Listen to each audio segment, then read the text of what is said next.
Hi again. I am sorry that I haven't done a book review in so long for the 20 people that watch these book reviews. Um, I've honestly just been really overwhelmed lately and had a lot going on in my personal life that I had to address and take care of first. So I haven't necessarily had the time to sit down and record any book reviews. I have endless books to do them on. I just haven't actually sat down to record it and then edit it. But I promise I will have a new one coming up soon. I actually already have everything written out for it. I just need to re-record it because when I recorded it the first time, I kept making a grammatical error and I just didn't like it. I didn't want to go back and just put the correction in a text there. I'd rather just re-record it with it being correct. But what I wanted to do is just show off some books that I rented from the library today because I just got my first library card as an adult. I have one actually already, but I got a second one for another library out here in Florida that is a little bit nicer than the one that I'm assigned to. So I rented a couple books today, well, 3 books today, so I just wanted to run over them and like what piqued my interest about them. So I'll start off with the first one, which is How to Get a Man Without Getting Played. And then it says 29 Secrets to Catch Mr. Right, Set Your Standards, and Eliminate Time Wasters.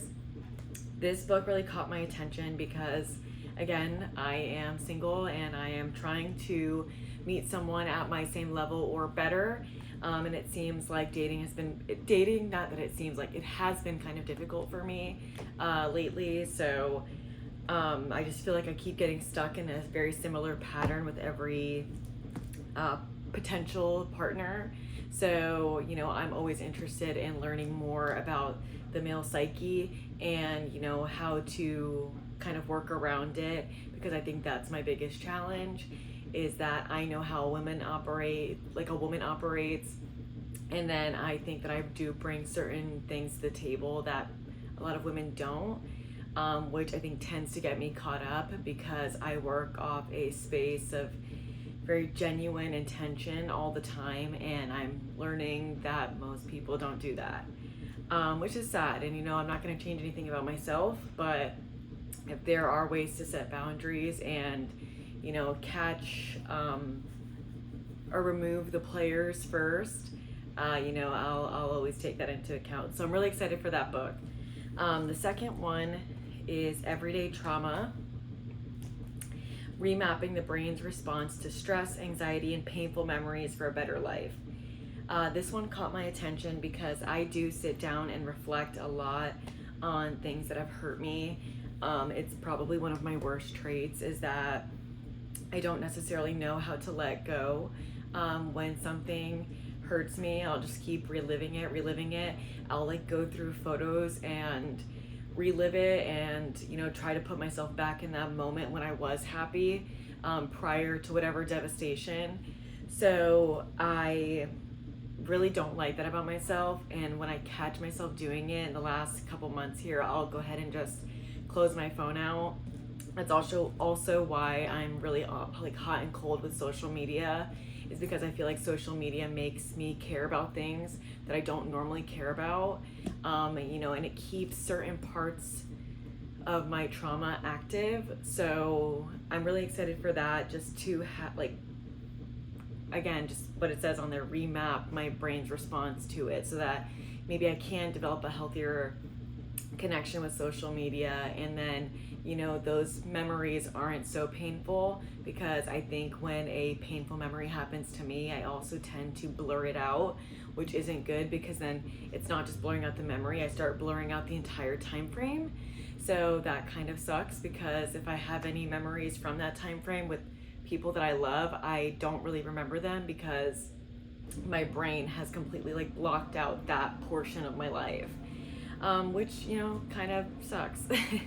So I'm excited to see that one too, and see what Tracy Shores has to say about that.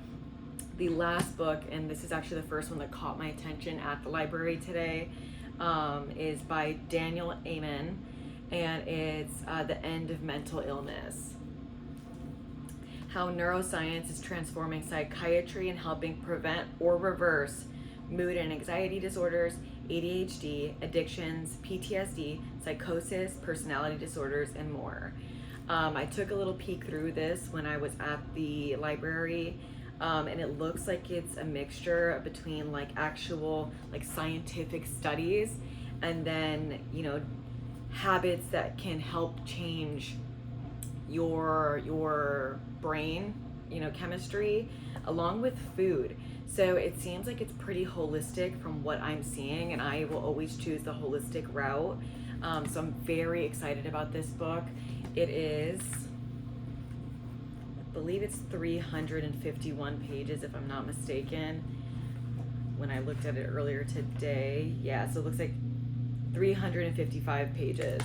So this is probably the one that I'm gonna start reading first, just because it's also the biggest one.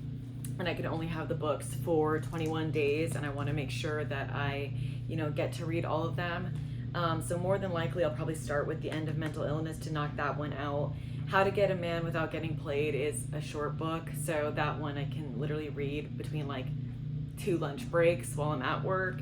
And then Everyday Trauma can be, you know, kind of just piecing here and there in the morning before work, a little bit after work, just kind of whenever I'm free. There's also a good book, Everyday Trauma, for me to read while I'm on the treadmill because it's not as thick of a book, so it's like easy to just prop up and flip through.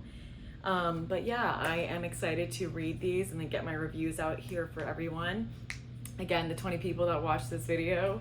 Other than that, I promise I'll have my next video coming up soon, and thank you so much. See you later.